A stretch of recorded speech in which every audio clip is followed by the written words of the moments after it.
क्या आपने कभी सोचा है कि गहरे महासागर में जब एक विशालकाय जहाज ऊंची ऊंची लहरों के बीच फंस जाए तो उस पर लदा खतरनाक केमिकल, तेल और गैस किस बड़े संकट को जन्म दे सकता है। नॉर्वे के पास 12 से 15 मीटर ऊंची लहरों में फंसा एक कार्गो शिप लदा हुआ ज्वलनशील और घातक केमिकल्स से। अब सवाल उठता है कि अगर यह जहाज डूबता है तो नतीजे कितने भयानक हो सकते हैं। तेल रिसाव, एसिड लीकेज और समुद्री पर्यावरण पर मंडराता खतरा। दुनिया के महासागरों में लगातार बढ़ती घटनाएं इस बात का सबूत हैं कि हर साल लाखों टन के जहाज हमारी नजरों से दूर समुद्र की गहराइयों में समा जाते हैं। और ये केवल हमारी जानकारी में आने वाली घटनाएं हैं। सच्चाई इससे भी डरावनी हो सकती है। आपको जानकर हैरानी होगी कि दुनिया के महासागरों में हर हफ्ते एक बड़ा जहाज डूब जाता है, लेकिन अंतर्राष्ट्रीय जल क्षेत्र में होने वाली इन दुर्घटनाओं में से कई को मीडिया में रिपोर्ट तक नहीं किया जाता। अब सवाल यह उठता है कि शिपिंग इंडस्ट्री इतनी जरूरी क्यों है और ये हादसे कितने गंभीर हो सकते हैं। शिपिंग इंडस्ट्री दुनिया की लाइफलाइन। विशाल महासागरों पर सफर करने वाले मालवाहक जहाज यानी शिपिंग इंडस्ट्री हमारे रोजमर्रा की जिंदगी के लिए कितनी अहम है, इसका अंदाजा इसी से लगाया जा सकता है कि दुनिया का 90% व्यापार इन्हीं जहाजों पर निर्भर करता है। 20 फुट लंबे, 8 फुट चौड़े और 8.5 फुट ऊंचे कंटेनरों में दुनिया के हर कोने से अनाज, तेल, गैस, दवाइयां, मेडिकल इक्विपमेंट, भारी मशीनें, केमिकल्स और बहुत कुछ लाया ले जाया जाता है। आपको जानकर गर्व होगा कि हर साल 61% पेट्रोलियम प्रोडक्ट्स केवल समुद्री जहाजों के जरिए ही दुनिया भर में सप्लाई किए जाते हैं। संयुक्त राष्ट्र यानी यूएन की ट्रेड एंड डेवलपमेंट रिपोर्ट 2022 के मुताबिक दुनिया भर में लगभग 1,03,000 रिकॉर्डेड समुद्री जहाज ऑपरेट हो रहे हैं। और इसके अलावा भी ऐसे कई जहाज हैं जो बिना किसी रिकॉर्ड के गहरे समुद्र में सफर कर रहे हैं। बड़े जहाज, बड़े खतरे। फ्रांस की संस्था बीजीपाल समुद्री हादसों पर नजर रखती है और रिपोर्ट बताती है कि बीते 15 सालों में शिपिंग इंडस्ट्री में जबरदस्त उछाल आया है। जहाजों का आकार इतना बड़ा हो चुका है कि आज एक ही जहाज में 22,000 से ज्यादा कंटेनर ट्रांसपोर्ट किए जा सकते हैं। आपको जानकर हैरानी होगी कि 2002 तक दुनिया का सबसे बड़ा जहाज केवल 6,500 कंटेनर ही ले जा सकता था, लेकिन आज ऐसे जहाज बनाए जा चुके हैं जो 24,000 कंटेनर एक साथ ले जाने में सक्षम है। लेकिन अब असली सवाल ये उठता है कि क्या इतने बड़े जहाजों की सुरक्षा व्यवस्था भी उतनी ही मजबूत है। खतरे जो महासागर में छिपे हैं। बड़े जहाज, कम लागत, ज्यादा मुनाफा। अंतर्राष्ट्रीय व्यापार में कंपटीशन के कारण कंपनियां लगातार खर्च घटाने की कोशिश कर रही हैं और यही वजह है कि जहाजों को बड़ा तो बनाया जा रहा है, लेकिन उनकी सुरक्षा सुविधाएं और इमरजेंसी सिस्टम उसी तेजी से अपडेट नहीं हो रहे। जहाजों में हर तरह के प्रोडक्ट्स ट्रांसपोर्ट किए जाते हैं, जिनमें कई घातक केमिकल्स भी शामिल होते हैं। ये केमिकल्स अगर लीक हो जाएं तो समुद्री जीवन के लिए एक बहुत बड़ा खतरा बन सकते हैं। कुछ केमिकल्स की आग पानी से बुझ सकती है, लेकिन कुछ ऐसे होते हैं जो पानी के संपर्क में आने से और भी भड़क उठते हैं।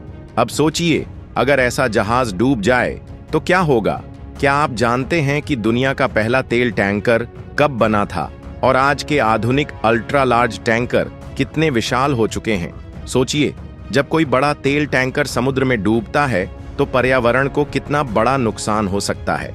टिल्ट होने वाले तेल टैंकरों का आकार जहाजों से भी तेजी से बढ़ा है।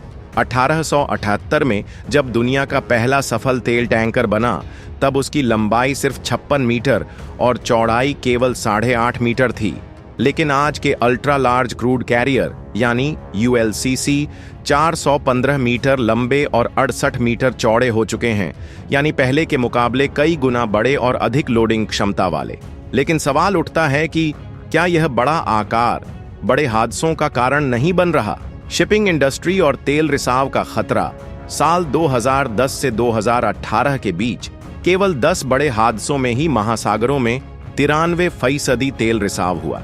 आपको जानकर हैरानी होगी कि सिर्फ 1 लीटर तेल 10 लाख लीटर समुद्री पानी को दूषित कर सकता है। तेल की परत समुद्र के पानी की सतह को ढक देती है, जिससे सूरज की रोशनी और ऑक्सीजन समुद्री जीवन तक नहीं पहुंच पाती। नतीजा, हजारों समुद्री जीव मर जाते हैं, समुद्री वनस्पतियां नष्ट हो जाती हैं और पूरा समुद्री इकोसिस्टम प्रभावित हो जाता है।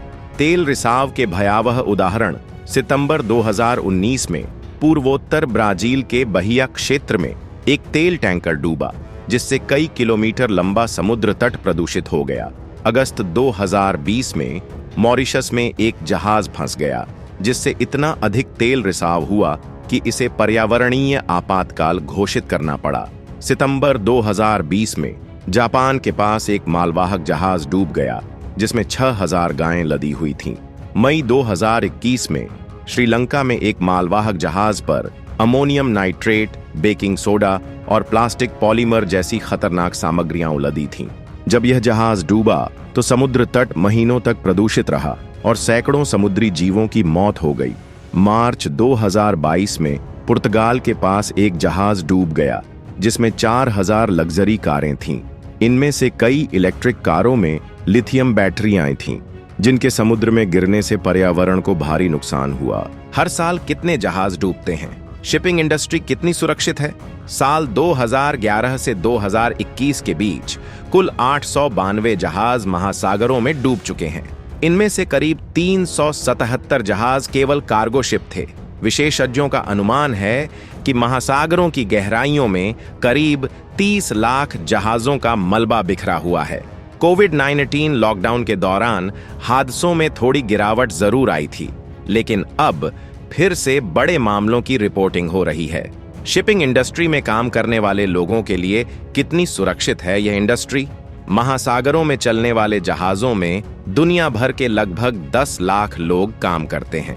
साल 2015 से 2019 के बीच कुल 527 लोग जहाजों पर अपनी जान गंवा चुके हैं, जबकि 509 लापता हो गए। अब सवाल यह उठता है कि क्या जहाजों की सुरक्षा व्यवस्था को और बेहतर बनाया जा सकता है? क्या बदलाव की जरूरत है? शिपिंग इंडस्ट्री को बेहतर और सुरक्षित बनाने के लिए हमें केवल कुछ बड़े हादसों पर ध्यान देने की बजाय पूरी मैरीटाइम ट्रांसपोर्ट इंडस्ट्री को गहराई से समझने की जरूरत है। क्या हमें जहाजों के डिजाइन को और सुरक्षित बनाने के बारे में सोचना चाहिए? क्या खतरनाक केमिकल्स और ईंधन को अलग अलग स्टोर करने के लिए नए नियम बनाए जाने चाहिए? संयुक्त राष्ट्र की एजेंसी इंटरनेशनल मैरीटाइम ऑर्गेनाइजेशन यानी IMO में कुल 175 देश शामिल हैं। बीते 50 सालों में क्रू मेंबर्स की सुरक्षा, समुद्री प्रदूषण, जहाजों की टक्कर और पोर्ट फैसिलिटीज को लेकर कई समझौते किए गए हैं। लेकिन जब लोकल इंटरेस्ट और ग्लोबल इंटरेस्ट में टकराव होता है तो ये सुधार धीमे पड़ जाते हैं। इसे 2030 से पहले पर्यावरण के अनुकूल बनाने के लिए कई देशों ने पहल की है, लेकिन बड़ी शिपिंग कंपनियां इसमें पैसा लगाने से बच रही हैं। उनका मानना है कि तकनीक अभी शुरुआती दौर में है और काफी महंगी है। ऐसे में सवाल उठता है कि क्या बिना बड़े निवेश के हम इसे सुरक्षित और पर्यावरण के अनुकूल बना सकते हैं? खराब मौसम, दुश्वार हालात और पुराने जर्जर जहाजों के बीच हमारी जरूरत की चीजें आज भी इसी शिपिंग इंडस्ट्री के जरिए हम तक पहुंच रही हैं। लेकिन क्या ये सिस्टम लंबे समय तक टिक पाएगा? आपकी राय क्या है? क्या शिपिंग इंडस्ट्री को और सुरक्षित बनाने के लिए सख्त अंतर्राष्ट्रीय नियमों की जरूरत है? कमेंट में अपनी राय जरूर बताइए।